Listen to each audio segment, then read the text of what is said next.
హే friends, ఈరోజు మనం ఒక mind blowing sci-fi thriller movie గురించి మాట్లాడుకోబోతున్నాం. జస్ట్ ఇమాజిన్, మీరు ఎలాంటి తప్పు చేయకపోయినా ఒక మిమ్మల్ని క్రిమినల్గా డిసైడ్ చేసి చనిపోవడానికి జస్ట్ 90 మినిట్స్ మాత్రమే టైం ఇస్తే ఎలా ఉంటుంది? వింటుంటేనే గూస్ బంప్స్ వస్తున్నాయి కదా ఫ్రెండ్స్. అయితే ఆ నుంచి మన హీరో ఎలా ఎస్కేప్ అయ్యాడు? ఈ క్రేజీ స్టోరీలో ఉన్న మైండ్ బ్లాకే ట్విస్ట్ ఏంటో చూసిద్దాం పదండి.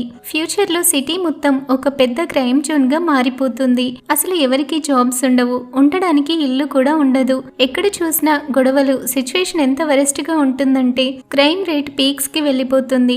జైల్స్ అన్ని ఆల్రెడీ ఫుల్ అయిపోతాయి. ఇంకా కొత్త వాళ్ళని పెట్టడానికి కూడా ప్లేస్ ఉండదు. అందుకే గవర్నమెంట్ ఏం చేస్తుందంటే రెడ్ జోన్స్ అని చెప్పి కొన్ని ఏరియాస్ ని సపరేట్ చేసేస్తుంది. అయినా సరే వాళ్ళు ఆగుతారా అంటే లేదు. రోజు డ్యూటీ చేస్తున్న వందలాది పోలీస్ ఆఫీసర్స్ ని కూడా చాలా దారుణంగా చంపేస్తుంటారు. ఈ సిచ్యువేషన్ ని కంట్రోల్ చేయడానికి గవర్నమెంట్ ఒక క్రేజీ స్టెప్ తీసుకుంటుంది. అదే మెర్సీ కోర్ట్ ఫార్మేషన్. ఇది మనం చూసే నార్మల్ కోర్ట్ లాంటిది కాదు. ఇక్కడ జడ్జ్, జ్యూరీ అంతా ఒకటే. అదే ఆర్టిఫిషియల్ ఇంటెలిజెన్స్. ఇక కోర్టుల చుట్టూ ఏళ్ల తరబడి తిరిగే లాంగ్ ట్రయల్స్ కి చెక్ పెడుతూ ఏఐకి ఫుల్ పవర్స్ ఇచ్చేస్తారు. క్రైమ్ జరిగిన కొన్ని గంటల్లోనే సస్పెక్ట్ ని పట్టుకురావడం, ఏఐ జడ్జ్ చేయడం, పనిష్మెంట్ ఇచ్చేయడం అంతా సూపర్ ఫాస్ట్ గా జరిగిపోతాయి. బట్ ఇక్కడ ఒక పెద్ద ట్విస్ట్ ఏంటంటే, నువ్వు తప్పు చేయలేదని ప్రూవ్ చేసుకునేదాకా ఈ ఏఐ సిస్టమ్ నిన్ను క్రిమినల్ గానే ట్రీట్ చేస్తుంది. నువ్వు గిల్టీ అని ముందే ఫిక్స్ అయిపోతుంది. నీ దగ్గర సాలిడ్ ప్రూఫ్ లేకపోతే మాత్రం ఆటోమేటిక్ గా పనిష్మెంట్ పడిపోతుంది. అసలు ఇలాంటి రూల్స్ ఉన్న సిటీలో బ్రతకాలంటేనే మైండ్ బ్లాక్ అవుతుంది కదా ఫ్రెండ్స్. నెక్స్ట్ 2 years తర్వాత చూపిస్తారు. ఈ మెర్సీ ప్రోగ్రామ్ ఏకంగా 18 మెంబర్స్ కి డెత్ పెనాల్టీ ఇచ్చేస్తుంది. దీని వల్ల సిటీలో క్రైమ్ రేట్ 68% తగ్గిపోతుంది. గవర్నమెంట్ కి కూడా కోట్ల కొద్ది ట్యాక్స్ మనీ సేవ్ అవ్వడమే కాదు, పీపుల్ కూడా మళ్ళీ సేఫ్ గా ఫీల్ అవ్వడం స్టార్ట్ చేస్తారు. కట్ చేస్తే ఒక కోర్ట్ రూమ్ లో డిటెక్టివ్ క్రిస్ కి మెలకువ వస్తుంది. అతన్ని ఒక చైర్ కి కట్టేసి ఉంచుతారు. అతని ముందున్న స్క్రీన్ లో ఈ మెర్సీ ప్రోగ్రామ్ గురించి ప్రమోట్ చేసే ఒక వీడియో ప్లే అవుతూ ఉంటుంది. అప్పుడే స్క్రీన్ మీద ఏఐ జడ్జ్ మ్యాడెక్స్ కనిపిస్తుంది. అతని బాడీలో ఆల్కహాల్ లెవెల్ ఫైనల్ గా తగ్గింది కాబట్టి ఇక ట్రయల్స్ స్టార్ట్ చేయొచ్చని అనౌన్స్ చేస్తుంది. అతను దాదాపుగా 6 hours నుంచి అన్కాన్షియస్ గా ఉన్నాడని చెప్పి నిజమే చెప్తానని ఒక ప్రామిస్ చేయమంటుంది. ఇక ఏఐ మ్యాడెక్స్ ఒక షాకింగ్ న్యూస్ రివీల్ చేస్తుంది. అసలు విషయం ఏంటంటే క్రిస్ తన సొంత వైఫ్ ని మర్డర్ చేశాడని చెప్పి అతనిపై ఛార్జ్ పడుతుంది. వెంటనే స్క్రీన్ మీద ఒక బాడీ కమ్ ఫుటేజ్ ప్లే అవుతుంది. అందులో పోలీసులు క్రిస్ ఇంట్లోకి ఎంటర్ అవుతారు. అక్కడ అతని వైఫ్ నికోల్ బ్లీడింగ్ అవుతూ ఫ్లోర్ మీద పడి ఉంటుంది. వాళ్ళ కూతురు బ్రిక్ ఆమె పక్కనే కూర్చొని ఏడుస్తూ ఉంటుంది. నికోల్ ని ఎవరో కత్తితో పోట్ చేస్తారు. ఇక పోలీసులు అక్కడికి వచ్చి ఇది ఎవరు చేశారని అడిగితే ఆవిడ క్రిస్ పేరు చెప్తుంది. ఆ వీడియో చూసి క్రిస్ కి మైండ్ బ్లాక్ అవుతుంది. తన పేరు వినగానే ఫుల్ గా ఫ్రీక్అవుట్ అయిపోతాడు. అయితే నికోల్ ని స్టాబ్ చేసిన టైంలో ఇంట్లో ఆమెతో పాటు క్రిస్ ఒక్కడే ఉన్నాడని మ్యాడెక్స్ చెప్తుంది. ఆ అబద్ధం చెప్తుందని ఫీల్ అయిన క్రిస్ వెంటనే ఇంటర్నెట్ లో సెర్చ్ చేసి చూస్తాడు. నిజంగానే అతని పేరు న్యూస్ అంతా ట్రెండ్ అవుతూ ఉంటుంది. అతని అరెస్ట్ గురించి, అలాగే అతను ఒకప్పుడు ఈ మెర్సీ ప్రోగ్రామ్ కి ఎంతలా సపోర్ట్ చేశాడనే దాని గురించి వాళ్ళు మాట్లాడుకుంటారు. అయితే పాస్ట్ లో క్రిస్ ఇంకా తన పార్ట్నర్ జాక్ కలిసి ఈ మెర్సీ ట్రయల్స్ లో ఫస్ట్ క్రిమినల్ అయిన మర్డర్ డేవిడ్ ని పట్టుకుంటారు. ఇదంతా అయ్యాక మ్యాడెక్స్ తన ఫైనల్ డెసిషన్ కోసం క్రిస్ ని అడుగుతుంది. దానికి క్రిస్ తను గిల్టీ కాదని, ఆ తప్పు తను చేయలేదని కాన్ఫిడెంట్ గా చెప్తాడు. అయితే మ్యాడెక్స్ ఆ ఎవిడెన్స్ అంతా అనలైజ్ చేసి క్రిస్ తప్పు చేశాడని, 97% గిల్ట్ ప్రాబబిలిటీ ఉందని కంక్లూడ్ చేస్తుంది. ఆ ఎగ్జిక్యూషన్ నుంచి తప్పించుకోవాలంటే అతను ఆ పర్సంటేజ్ ని 92% కి తగ్గించాలి. దానికి తనని తాను డిఫెండ్ చేసుకోవడానికి జస్ట్ 90 minutes టైం మాత్రమే ఇస్తుంది. అతను ఆ సిటీలోని మున్సిపల్ క్లౌడ్ లో ఉన్న ఇన్ఫర్మేషన్ అంతా యూజ్ చేసుకోవచ్చు. అదొక డేటాబేస్. అయితే లా ప్రకారం ప్రతి పర్సన్ వాళ్ళ డివైస్ ని తనకి కనెక్ట్ చేసి ఉంచాలి. ఒకవేళ అతను అందులో ఓడిపోతే ఆ చైర్ ఒక సోనిక్ పల్స్ తో అతన్ని చంపేస్తుంది. స్క్రీన్ మీద ఒక టైమర్ స్టార్ట్ అవగానే మ్యాడెక్స్ ఒక్కొక్క ఎవిడెన్స్ ని చెక్ చేయడం స్టార్ట్ చేస్తుంది. మార్నింగ్ 8:51 కి క్రిస్ వర్క్ కి వెళ్తాడు. బట్ తన వెహికల్ లో నుంచి బయటికి రాడు. దానికి బదులు డైరెక్ట్ గా ఇంటికి వెళ్తాడు. తీరా ఇంటికి వెళ్ళాక నికోల్ డోర్ ఓపెన్ చేయడానికి ఒప్పుకోదు. ఏమైనా మాట్లాడాలనుకుంటే లాయర్ ద్వారా మాట్లాడమని చెప్తుంది. దాంతో ఫుల్ ఫ్రస్ట్రేట్ అయిన క్రిస్ కోపంతో అక్కడున్న కెమెరాని పగలగొట్టి తన ఓన్ కీస్ తో డోర్ ఓపెన్ చేస్తాడు. డోర్ క్లోజ్ అయ్యే లోపే నికోల్ అతన్ని బయటికి గెంటేయడానికి ట్రై చేస్తుంది. అయితే అప్పుడు మ్యాడెక్స్ ఆ ఫుటేజ్ ని ఫాస్ట్ ఫార్వర్డ్ చేసి క్రిస్ ఆ ఇంట్లో ఎగ్జాక్ట్ గా 26 minutes ఉన్నాడని ఎక్స్ప్లెయిన్ చేస్తుంది. అతను వెళ్లిపోయిన కాసేపటికే వాళ్ళ కూతురు ఇంటికొచ్చి భయంతో గట్టిగా అరుస్తుంది. అయితే ఇన్వెస్టిగేషన్లో ఏం తెలుస్తుందంటే ఒక రైట్ హ్యాండెడ్ పర్సన్ నికోల్ని కత్తితో పొడిచాడని, ఆ ఒక్క దెబ్బకి ఆమె స్పైన్ డ్యామేజ్ అయి లివర్ వరకు వెళ్ళిపోయిందని అర్థమవుతుంది. అంతేకాదు క్రిస్ బట్టల మీద నికోల్కి సంబంధించిన ఫ్రెష్ బ్లడ్ ట్రేసెస్ కూడా దొరుకుతాయి. ఆ తర్వాత ఇల్లు వదిలి వెళ్ళిపోయాక క్రిస్ ఒక బార్కి వెళ్లి ఫుల్గా తాగుతాడు. బట్ క్రిస్ దాన్ని కవర్ చేయడానికి ట్రై చేస్తాడు. అప్పుడు ఆ బార్లోని సెక్యూరిటీ కెమెరా ఫుటేజ్ లో క్రిస్ ఫుల్గా తాగి అతన్ని అరెస్ట్ చేయడానికి వచ్చిన పోలీసులతో ఫైట్ చేయడం, వాళ్ళు అతన్ని టేజర్ తో కొట్టడం అంతా రికార్డ్ అయి ఉంటుంది. అయినా సరే క్రిస్ అక్కడి నుంచి పారిపోయి బయట ఉన్న ఒక ర్యాండమ్ సివిలియన్ కార్ని తీసుకోవడానికి ట్రై చేస్తాడు. బట్ పోలీసులందరూ కలిసి అతన్ని నాకౌట్ చేస్తారు. ఇదంతా క్రిస్ కి అసలు గుర్తుండదు. అదంతా ఆల్కహాల్ వల్లే అని మెడెక్స్ బ్లేమ్ చేస్తుంది. ఇప్పుడు క్రిస్ తన కూతురుతో మాట్లాడాలని అనుకుంటాడు. బట్ ఆ ట్రయల్స్ రూల్స్ ప్రకారం ఓన్లీ విట్నెస్ ని మాత్రమే పిలవాలి. అందులోనూ చిన్నపిల్లలకి అసలు పర్మిషన్ ఉండదు. ప్రెసెంట్ ఆమె తన గ్రాండ్ పేరెంట్స్ దగ్గర ఉంటుంది. బట్ ఇంకో రూల్ ఏంటంటే చనిపోయిన వాళ్ళకి తెలిసిన వాళ్ళైతే ఇలాంటి టైంలో వాళ్ళకి కాల్ చేయమని చెప్పి ఒక మెసేజ్ పంపొచ్చు. క్రిస్ ఏవేవో చెప్పాలని ట్రై చేస్తాడు. బట్ ఆ టైంలో అతనికి ఏం మాట్లాడాలో అర్థం కాదు. అందుకే మెడెక్స్ ని తన కూతురికి ఒక ఆటోమేటిక్ మెసేజ్ పంపమని చెప్తాడు. అలాగే రూల్స్ ప్రకారం క్రిమినల్ వాళ్ళ స్పాన్సర్ తో కూడా మాట్లాడొచ్చు. అప్పుడే స్క్రీన్ మీద ఆల్కహాలిక్స్ అనామస్ నుంచి రాబ్ అనే పర్సన్ వీడియో ప్లే అవుతుంది. నీకు తాగాలనిపించినప్పుడు నాకెందుకు కాల్ చేయలేదని చెప్పి క్రిస్ మీద చాలా సీరియస్ అవుతాడు. యాక్చువల్ గా రాబ్ నికోల్ తో కలిసి వర్క్ చేసేవాడు. ఆమె తన షిఫ్ట్ కి రాకపోయేసరికి అతని పోలీసులకి కాల్ చేస్తాడు. ఆ వీడియో ఎండవగానే మెడెక్స్ వాళ్ళిద్దరి కపుల్ ప్రొఫైల్ ని ఓపెన్ చేస్తుంది. ఎగ్జాక్ట్ గా 20 years బ్యాక్ క్రిస్ నికోల్ తో డేటింగ్ స్టార్ట్ చేశాడు. ఆ తర్వాత 3 years కి మ్యారేజ్ చేసుకుంటారు. ఒక 1 year తర్వాత వాళ్ళకి తన కూతురు బ్రిట్ పుడుతుంది. వాళ్ళ లైఫ్ అంతా సూపర్ హ్యాపీగా వెళ్తున్న టైంలో డ్యూటీలో ఉన్నప్పుడు క్రిస్ తన పార్ట్నర్ రేని కోల్పోతాడు. ఆ బాధ తట్టుకోలేక అతను మళ్ళీ ఆల్కహాల్ కి అడిక్ట్ అయిపోతాడు. దీనివల్ల మెల్లగా వాళ్ళ ఫ్యామిలీ దూరం అవ్వడం స్టార్ట్ అవుతుంది. ఫైనల్ గా నికోల్ కి విసుగొచ్చి డైవర్స్ తీసుకోవాలని కూడా డిసైడ్ అవుతుంది. ఆమె తన ఫ్యామిలీ ఇంకా ఫ్రెండ్స్ కి పంపిన మెసేజెస్ చూస్తే లాస్ట్ 6 months లో క్రిస్ ఏకంగా 57 times తన టెంపర్ లూజ్ అయి గొడవ పడ్డారని అర్థమవుతుంది. అప్పుడే ఇంకో వీడియో కూడా ప్లే అవుతుంది. అందులో బ్రిట్ ఎవరో ఒక అబ్బాయితో మాట్లాడుతూ ఉంటుంది. అసలు ఆ అబ్బాయి ఎవరో క్రిస్ కి కూడా తెలియదు. అప్పుడే ఒక షాకింగ్ నిజం బయటపడుతుంది. అదేంటంటే క్రిస్ కూతురు బ్రిట్ కి సీక్రెట్ గా సోషల్ మీడియా అకౌంట్స్ ఉన్నాయని, అందులో తను తన పార్టీ అవుట్ఫిట్స్ పోస్ట్ చేస్తుందని తెలుస్తుంది. తన మదర్ ఎప్పుడు ఏడుస్తూ ఉంటుందని, ఫాదర్ ఊరికే అగ్రెసివ్ అవుతాడని ఆమె తన ఫ్రెండ్స్ తో ఆ వీడియోలో చెప్తుంది. ఎగ్జాక్ట్ గా ఆ మూమెంట్ లోనే బ్రిట్ క్రిస్ కి కాల్ చేసి ఫుల్ ఎమోషనల్ అయిపోయి ఏడ్ చేస్తుంది. అప్పుడు క్రిస్ కూడా ఎమోషనల్ అవుతూ నేను నికోల్ ని చంపలేదు, బై మిస్టేక్ లో నన్ను అరెస్ట్ చేశారని తనకి ధైర్యం చెప్తాడు. బట్ అంతలోనే బ్రిట్ వాళ్ళ తాతయ్య బలవంతంగా ఆ కాల్ కట్ చేయిస్తాడు. ఇక నిన్ను నువ్వు ప్రూవ్ చేసుకోవడానికి జస్ట్ 1 hour 8 minutes మాత్రమే టైం ఉందని మెడెక్స్ క్రిస్ కి గుర్తు చేస్తుంది. ఇక క్రిస్ టైం వేస్ట్ చేయకుండా వెంటనే తన ప్రెజెంట్ పార్ట్నర్ జాక్ కి కాల్ చేస్తాడు. అతను ఇంకా నికోల్ క్రైమ్ సీన్ దగ్గర ఇన్వెస్టిగేట్ చేస్తూ ఉంటాడు. జాక్ ని ఆ ఇల్లంతా కెమెరాలో ఒకసారి చూపించమని చెప్పే లోపు క్రిస్ స్క్రీన్ మీద ఉన్న కేస్ ఫైల్స్ అన్ని ఫాస్ట్ గా చెక్ చేసేస్తాడు. ఇక జాక్ ఆ ఇల్లంతా వీడియోలో చూపిస్తున్నప్పుడు స్క్రీన్ మీద ఆ క్రైమ్ సీన్ కి సంబంధించిన ఒక రీకన్స్ట్రక్షన్ ప్లే అవుతుంది. అసలు అక్కడ ఏం జరిగి ఉంటుందో విజువల్ గా చూపిస్తారనమాట. లివింగ్ రూమ్ లో చూస్తే ఫ్లోర్ మీద ఒక ఫ్లవర్ వాస్ పగిలిపోయి ఉంటుంది. మేబీ అటాకర్ నుంచి తనని తాను కాపాడుకోవడానికి నికోల్ దాన్ని వాడి ఉండొచ్చని వాళ్ళు గెస్ చేస్తారు. ఇక కిచెన్ లో అయితే సీన్ ఇంకా దారుణంగా ఉంటుంది. అక్కడ బ్రెడ్ కి సంబంధించిన బ్లడ్ ఫుట్ ప్రింట్స్, అలాగే వాల్స్ మీద బ్లడ్ స్టెయిన్స్ కూడా కనిపిస్తాయి. ఇదంతా చూస్తుంటే అక్కడ ఒక పెద్ద ఫైట్ జరిగిందని క్లియర్ గా అర్థమవుతుంది. అక్కడే ఒక ప్లేట్ కూడా పగిలిపోయి ఉంటుంది. నికోల్ తనని తాను డిఫెండ్ చేసుకోవడానికి గట్టిగానే ట్రై చేసిందని అది చూస్తే తెలుస్తుంది. అలాగే కిచెన్ లోని నైఫ్ సెట్ నుంచి ఒక నైఫ్ మిస్ అవుతుంది. ఎగ్జాక్ట్ గా ఆ మిస్ అయిన కత్తితోనే ఆమెని పొడిచారని ఇన్వెస్టిగేషన్ లో తెలుస్తుంది. ఇంకో ట్విస్ట్ ఏంటంటే దాని మీద క్రిస్ ఫింగర్స్ ప్రింట్స్ కూడా ఉంటాయి. కానీ తను ఆ కత్తిని వంట చేయడానికి మాత్రమే యూజ్ చేశానని క్రిస్ వాళ్ళకి క్లారిటీ ఇస్తాడు. బట్ ఎవరు దాన్ని నమ్మే సిచ్యువేషన్ లో ఉండరు. ఎందుకంటే ఆ క్రైమ్ సీన్ లో దొరికిన ఫైబర్స్, హెయిర్, స్కిన్ ఇంకా DNA అంతా కూడా క్రిస్ తోనే పక్కగా మ్యాచ్ అవుతాయి. ఇదంతా చూశాక క్రిస్ కి సడన్ గా ఒక విషయం గుర్తొస్తుంది. వాళ్ళిద్దరు గొడవ పడిన తర్వాత నికోల్ ఫోన్ లో ఎవరో ఒకరికి మెసేజ్ చేయడం తను చూస్తాడు. వెంటనే ఆమె ప్రైవేట్ ఫోన్ రికార్డ్స్ చెక్ చేస్తాడు. బట్ షాకింగ్ గా ఆ టైం కి మ్యాచ్ అయ్యేలా ఎవరికి ఎలాంటి టెక్స్ట్ గానీ కాల్స్ గానీ వెళ్ళినట్లు ఆ రికార్డ్స్ లో అసలు ఉండదు. అప్పుడే క్రిస్ కి బల్బు వెలిగి నికోల్ వర్క్ ఫోన్ గురించి మెడెక్స్ ని అడుగుతాడు. అసలు ఆమెకు సెకండ్ ఫోన్ ఉందన్న విషయమే ఆ ఏఐకి తెలీదు. దాంతో మెడెక్స్ వెంటనే క్రిస్ కాల్ రికార్డ్స్ నుంచి ఆ నెంబర్ ఫైండ్ అవుట్ చేసి ఆ వర్క్ ఫోన్ కి కాల్ చేస్తుంది.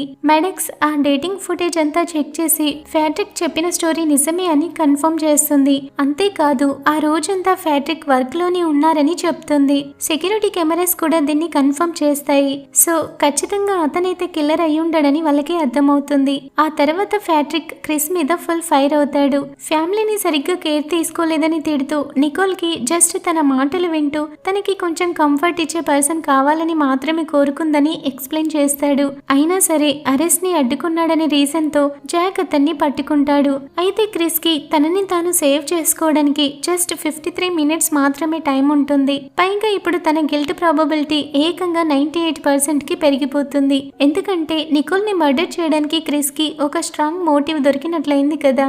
అప్పుడు క్రిస్ ఇంకొక షాకింగ్ నిజం చెప్తాడు. అదేంటంటే తను కార్లో సీక్రెట్ గా దాచుకున్న ఆల్కహాల్ బాటిల్ ని ఆ రోజే నికోల్ చూసేస్తుంది. తను మళ్ళీ తాగడం స్టార్ట్ చేసి దాదాపు ఒక 1 ఇయర్ అవుతుంది. వెంటనే మెడెక్స్ దానికి సంబంధించిన ఫుటేజ్ కోసం సర్చ్ చేస్తుంది. కొన్నాళ్ల క్రితం గ్యారేజ్ లో క్రిస్ తాగుతుండగా నికోల్ చూస్తుంది.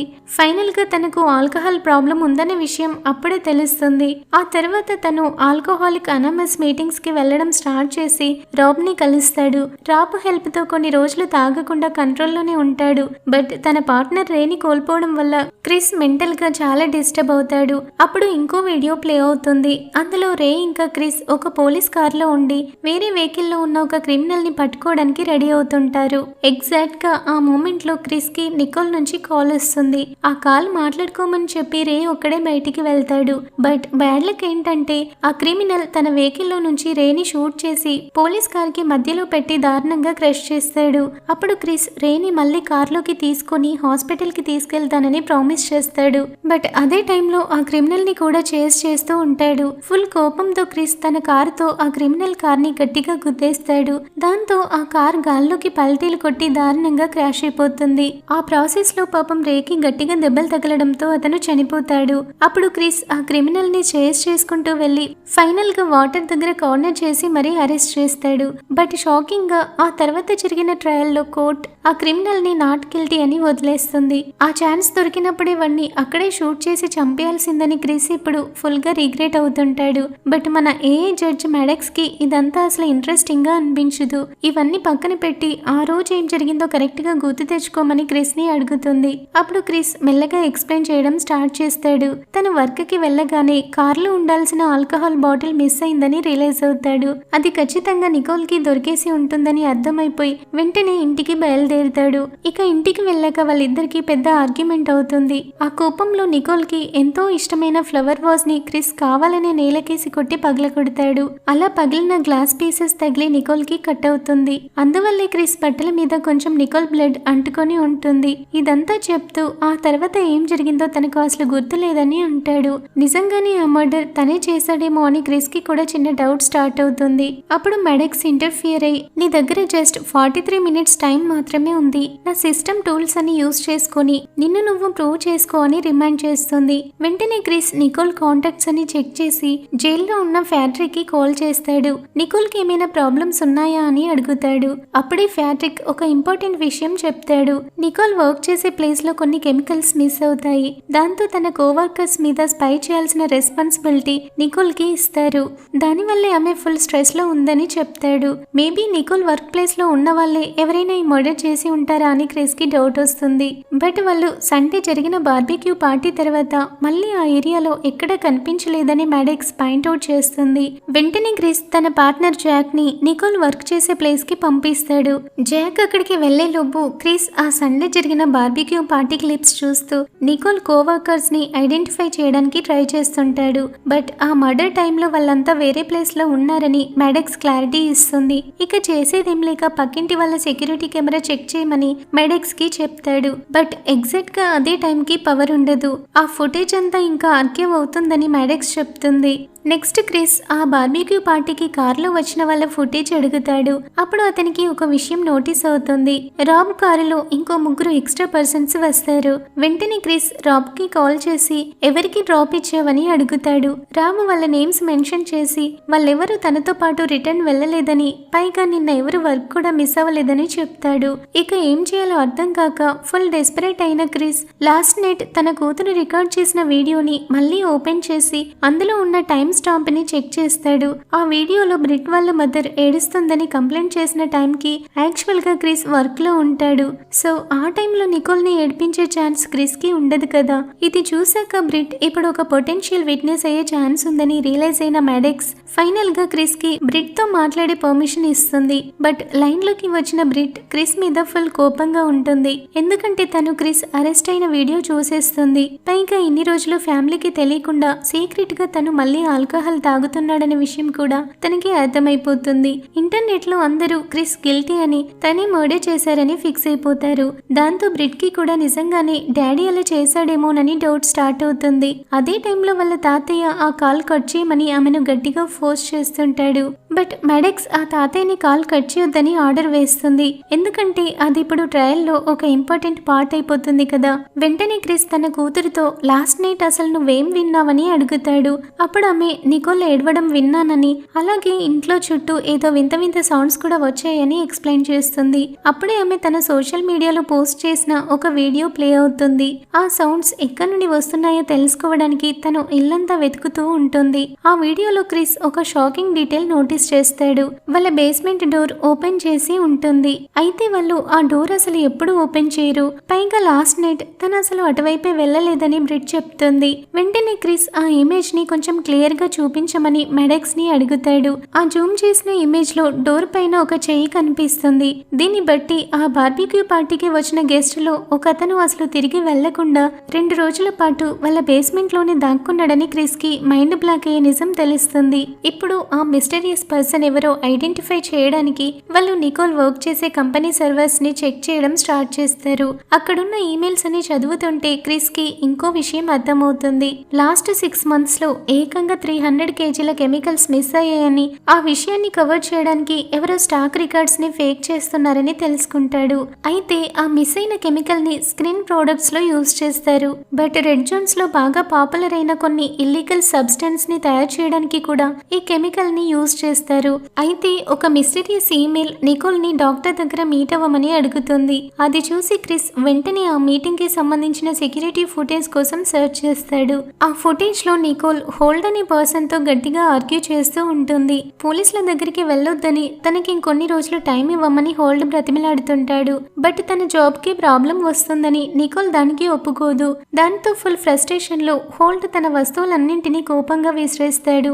ఆ తర్వాత హోల్డ్ ఈమెయిల్స్ చెక్ చేస్తే అతనికి గ్యాంబ్లింగ్ ఎడిక్షన్ ఉందని క్రిస్ కి ఒక షాకింగ్ నిజం తెలుస్తుంది. అతని ఫైనాన్షియల్ డీటెయిల్స్ చూస్తే అతను పీకల్లోతో అప్పులో ఉన్నాడని, అతన్ని ఆ అప్పుల నుంచి రాబ్ సేవ్ చేస్తూ వస్తున్నాడని క్లియర్ గా అర్థమవుతుంది. ఈ ప్రూఫ్స్ దొరకగానే క్రిస్ గిల్ట్ ప్రాబబిలిటీ 94% కి డ్రాప్ అవుతుంది. వెంటనే క్రిస్ రాబ్ కి కాల్ చేస్తాడు. బట్ ఆ కాల్ హోల్డ్ లిఫ్ట్ చేస్తాడు. అతను ఇక క్రిస్ కి గుడ్ లక్ చెప్పి రాబ్ కోసం వెతకడానికి వెళ్తాడు.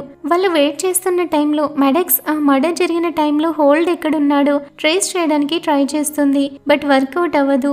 అప్పుడు క్రిస్ మళ్ళీ పక్కింటి వాళ్ళ కెమెరా చెక్ చేయమని అడుగుతాడు. ఆ ఫుటేజ్ లో వాళ్ళకి ఏదో మూవ్ అవుతున్నట్లు కనిపిస్తుంది. బట్ ఆ వీడియో ఇంకా ఫుల్ గా అప్లోడ్ అవ్వదు. ఇంతలో హోల్డ్ మళ్ళీ ఫోన్ దగ్గరికి వచ్చి రాబ్ ఎక్కడా కనిపించట్లేదని చెప్తాడు. నువ్వే కదా ఆ కెమికల్స్ దొంగతనం చేసిందని క్రిస్ అతన్ని నిలదీస్తాడు. అప్పుడు హోల్డ్ అసలు నిజం బయట పెడతాడు. యాక్చువల్ గా ఆ కెమికల్స్ దొంగతనం చేస్తుంది తను కాదు, రాబ్ తనకి చాలా హెల్ప్ చేశాడు కాబట్టి ఆ ఫేవర్ కి థ్యాంక్స్ గా నికోల్ మ్యాటర్ లో రాబ్ తనకి హెల్ప్ చేద్దామని మాత్రమే ట్రై చేశానని చెప్తాడు. అయితే ఇప్పుడు రాబ్ ఎక్కడున్నాడో హోల్డ్ కి కూడా తెలీదు. ఒక కోవర్కర్ ని అడిగితే రాబ్ ఒక ట్రక్ లో ఒక నుంచి వెళ్లిపోయాడని చెప్తాడు.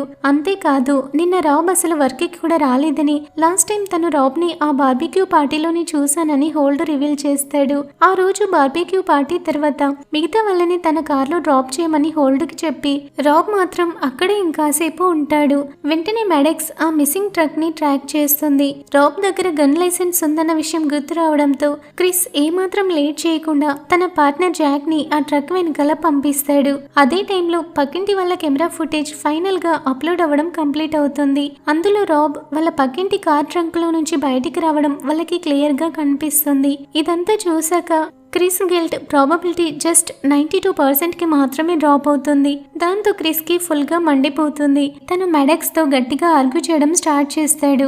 అతను అడిగే లాజికల్ క్వశ్చన్స్ కి ఆ ఏఐకి కూడా మైండ్ బ్లాక్ అయి 2-3 టైమ్స్ గ్లిచ్ అవుతుంది. ఇక జస్ట్ 19 మినిట్స్ మాత్రమే టైం ఉండడంతో క్రిస్ వెంటనే ఫారెస్ట్ ఏరియాలో ఉన్న తన ఫ్రెండ్స్ ని కాంటాక్ట్ చేసి రాబ్ దగ్గర ఉన్న గన్స్ గురించి అలర్ట్ చేస్తాడు. జాక్ ఇంకా వాళ్ళ టీం అంతా కలిసి రాబ్ ఇంటిని చుట్టుముట్టి లోపలికి బ్రేక్ చేసి మరీ వెళ్తారు. బట్ అక్కడ రాబ్ ఎక్కడా కనిపించడు. బయట అసలు ఆ ట్రక్ పార్క్ చేసి లేకపోవడం క్రిస్ నోటీస్ చేస్తాడు. అప్పుడే అతనికి ఒక విషయం అర్థమవుతుంది. రాబ్ ఆ ట్రక్ లో ఉన్న ట్రాకర్ ని తీసేసి ఇంట్లోని వదిలేసి వెళ్లిపోయాడని రియలైజ్ అవుతాడు. మెడెక్స్ సిటీ మొత్తం ఆ ట్రక్ కోసం సర్చ్ చేస్తుంది. బట్ దానికి సంబంధించిన లైసెన్స్ ప్లేట్స్ ఎక్కడ దొరకవు. అంటే రాబ్ వాటిని కూడా తీసేశాడని అర్థమవుతుంది. దాంతో ఆ ట్రక్ గురించి అన్ని చోట్ల ఒక అలర్ట్ పాస్ చేయమని క్రిస్ జాక్ కి చెప్తాడు. ఇక రాబ్ ఇంట్లో పోలీసులకి ఒక పగిలిపోయిన ఫోటో దొరుకుతుంది. అందులో ఒక ఫోటో చెయ్యి మాత్రమే కనిపిస్తుంది. రాబ్ చిన్నప్పుడు ఒక చిల్డ్రన్ హోమ్ లో పెరిగాడు. దానికి సంబంధించిన రికార్డ్స్ అన్ని ఒక డేటా హ్యాక్ లో పోయాయి కాబట్టి ఆ ఫోటోని ఆన్లైన్ లో ఫైండ్ అవుట్ చేయడానికి మెడెక్స్ కి కొంచెం టైం పడుతుంది. ఇక గ్యారేజ్ లో చెక్ చేస్తే పోలీసులకి ఆ మిస్ అయిన కెమికల్స్ ఇంకా కొన్ని కాలిపోయిన ఎవిడెన్స్ దొరుకుతాయి. అక్కడున్న టూల్స్ చూస్తే ఒక విషయం క్లియర్ గా అర్థమవుతుంది. అతను ఆ కెమికల్స్ ని జస్ట్ సేల్ చేయడం లేదు, వాటిని కుక్ చేసి ఇల్లీగల్ సబ్స్టెన్స్ లాగా అమ్ముతున్నాడని తెలుస్తుంది. ఆ ట్రక్ నెంబర్ ప్లేట్స్ కూడా అక్కడే దొరుకుతాయి. వాటితో పాటు కెమికల్స్ యూజ్ చేసి బాంబ్ ఎలా తయారు చేయాలి అని నేర్పించి ఒక బుక్ కూడా దొరుకుతుంది. ఒకవేళ రాబ్ నిజంగానే బాంబ్ తయారు చేసుంటే అతని టార్గెట్ ఎవరో తెలుసుకోవడానికి వాళ్ళకి ఖచ్చితంగా క్లూస్ కావాలి. సడన్ గా కెమెరాస్ ఆ ట్రక్ ని స్ట్రీట్ లో స్పాట్ చేస్తాయి. అది చాలా స్పీడ్ గా వెళ్తూ ఉంటుంది. అదే టైంలో మెడెక్స్ ఆ పాత ఫోటోలో ఉన్న మిగతా సగం పార్ట్ ని ఫైండ్ అవుట్ చేసి ఒక షాకింగ్ నిజం రివీల్ చేస్తుంది. ఆ ఫోటోలో ఉన్న ఇంకో పర్సన్ ఎవరో కాదు, ఈ మెర్సీ ప్రోగ్రామ్ ద్వారా ఫస్ట్ ఎగ్జిక్యూట్ అయిన ఆ క్రిమినల్ డేవిడే. యాక్చువల్ గా డేవిడ్ ఇంకా రాబ్ ఇద్దరు ఓన్ బ్రదర్స్. బట్ రాబ్ ని మాత్రమే వేరే పేరెంట్స్ అడాప్ట్ చేసుకుంటారు. దాంతో అతని సర్ నేమ్ కూడా చేంజ్ అయిపోతుంది. ఇక డేవిడ్ చనిపోయిన తర్వాత రాబ్ కావాలనే క్రిస్ తో ఫ్రెండ్షిప్ చేస్తాడు. అంటే ఇదంతా వాడి ప్లాన్ లో ఒక పార్ట్ అన్నమాట. రాబ్ తన బ్రదర్ చావుకి రివెంజ్ తీసుకోవాలనుకుంటున్నాడని ఆ బాంబ్ ని తను ఉన్న కోర్ట్ రూమ్ కి తీసుకొస్తున్నాడని క్రిస్ కి రియలైజ్ అవుతుంది. అప్పుడే ఒక డ్రోన్ ఆ ట్రక్ కి చాలా క్లోజ్ గా వెళ్లి రాబ్ డ్రైవ్ చేస్తున్నాడని కన్ఫర్మ్ చేస్తుంది. అతను పక్కన కూర్చున్న ఎవరో ఒక పర్సన్ మాట్లాడుతూ ఉంటాడు. బట్ ఆ పర్సన్ ఎవరో కెమెరాలో కనిపించదు. కొంచెం సస్పిషియస్ గా అనిపించి క్రిస్ వెంటనే బ్రిట్ కి కాల్ చేస్తాడు. బట్ వాళ్ళ father in law call answer చేస్తాడు. బ్రిట్ కొంచెం ఫ్రెష్ ఎయిర్ కోసం బయటికి వెళ్ళిందని చెప్తాడు. వెంటనే క్రిస్ వాళ్ళ ఇంటి సెక్యూరిటీ కెమెరాస్ చెక్ చేస్తే అక్కడ బ్రిట్ ని కిడ్నాప్ చేసింది రాబ్ అని తెలిసి అతని మైండ్ బ్లాక్ అవుతుంది. ఎగ్జాక్ట్ గా అదే మూమెంట్ లో రాబ్ గ్యారేజ్ లో ఉన్న పోలీసులకి ఒక టైమర్ కనిపిస్తుంది. వెంటనే వాళ్ళంతా బయటికి పరిగెత్తడం స్టార్ట్ చేస్తారు. అయితే ఆ బాంబు పేలేలోపే అందరూ బయటపడతారు. బట్ చాలా మంది ఆఫీసర్స్ ఆ మంటల్లో కాలిపోతారు. క్రిస్ ఎంత ట్రై చేసినా కూడా జాక్ కి కనెక్ట్ అవ్వదు. ఆ గ్యారేజ్ లో పేలిన బాంబులో చాలా తక్కువ కెమికల్స్ మాత్రమే యూజ్ చేశాడు. అంటే మిగిలిన కెమికల్స్ అన్ని ఆ ట్రక్ లో ఉన్న బాంబులోనే ఉన్నాయని మెడెక్స్ కంక్లూడ్ చేస్తుంది. ఆ బాంబు కనుక పేలితే సిటీ మొత్తం బ్లాస్ట్ అవ్వడం పక్కా అని వాళ్ళకి అర్థమైపోతుంది. అప్పుడే జాక్ నుంచి క్రిస్ కి కాల్ వస్తుంది. తను సేఫ్ గానే ఉన్నానని చెప్పి ఆ ట్రక్ ని చేస్ చేయడానికి ఒప్పుకుంటుంది. ఫైనల్ గా ఇప్పుడు క్రిస్ గిల్ట్ ప్రాబబిలిటీ 0కి పడిపోతుంది. ఇక నీ మీద ఎలాంటి క్రైమ్ లేదు కాబట్టి ఈ ట్రయల్ ని ఆపేద్దామని మెడెక్స్ అంటుంది. బట్ క్రిస్ దానికి అస్సలు ఒప్పుకోడు. ఎందుకంటే సిస్టమ్ యాక్సెస్ తన దగ్గర ఉంటేనే రాబ్ ని ఎలాగైనా ఆపొచ్చని అతని ప్లాన్. నీకు జస్ట్ 9 మినిట్స్ మాత్రమే టైం ఉంది. ఒకవేళ ఆ టైం అయిపోతే ఈ చైర్ నిన్ను చంపేస్తుందని మెడెక్స్ గట్టిగా వార్నింగ్ ఇస్తుంది. బట్ అయినా సరే క్రిస్ భయపడడు. ఎలాగైనా సరే తన సిటీని సేవ్ చేయాలని ఫిక్స్ అయిపోతాడు. క్రిస్ చెప్పే ఈ ఎమోషనల్ లాజిక్ విని ఆ ఏఐ మెడెక్స్ కి మైండ్ బ్లాక్ అయిపోయి మళ్ళీ గ్లిచ్ అవుతుంది. అప్పుడే క్రిస్ దానికి మనం ఇద్దరం కలిసి పని చేస్తేనే ఈ సిటీని జనాల్ని ఎలా కాపాడొచ్చు అని ఎక్స్ప్లెయిన్ చేస్తాడు.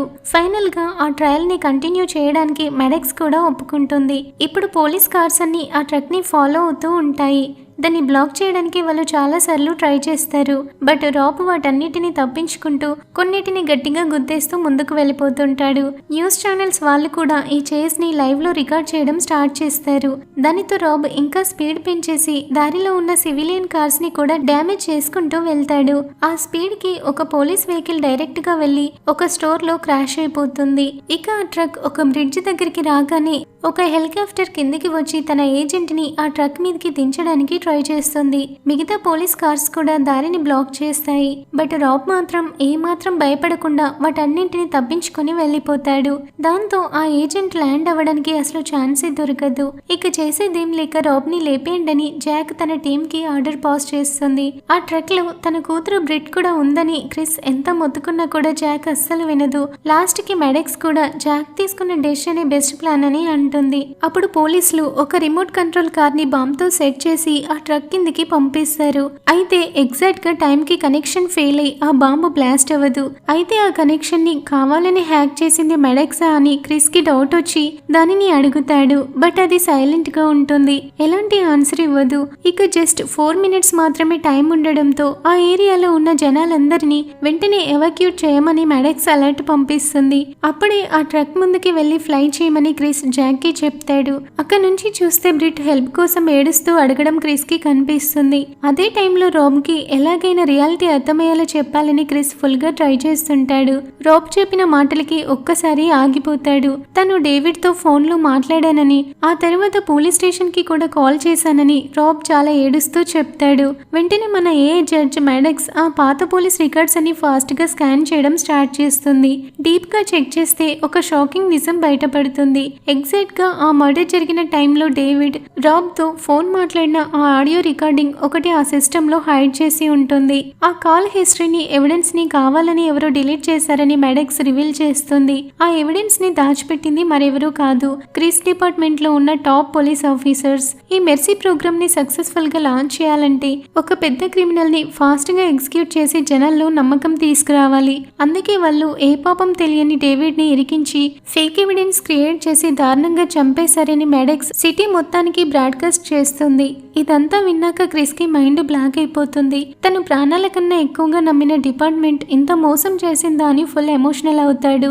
రాబ్ ని చంపేస్తే తను కూడా వాళ్ళలాగే ఒక మర్డరర్ అవుతానని రియలైజ్ అయి చేతిలో ఉన్న గన్ కింద పడేస్తాడు. వెంటనే వెళ్లి తన కూతురు బ్రిట్ ని గట్టిగా హగ్ చేసుకొని ఏడుస్తాడు. తన బ్రదర్ మీద ఉన్న మర్డర్ నింద ఫైనల్ గా పోయిందన్న సాటిస్ఫాక్షన్ తో రాబ్ కూడా పోలీసులకి సరెండర్ అయిపోతాడు.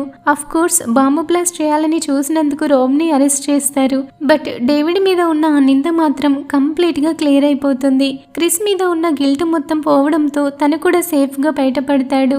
అప్పుడే సడన్ గా జాక్ తన గన్ తో రాబ్ ని షూట్ చేస్తుంది. ఆమె రాబ్ ని చంపేయడానికి మళ్ళీ ఫైర్ చేయబోతుంటే క్రిస్ వెంటనే ఆమెని ఆపుతాడు.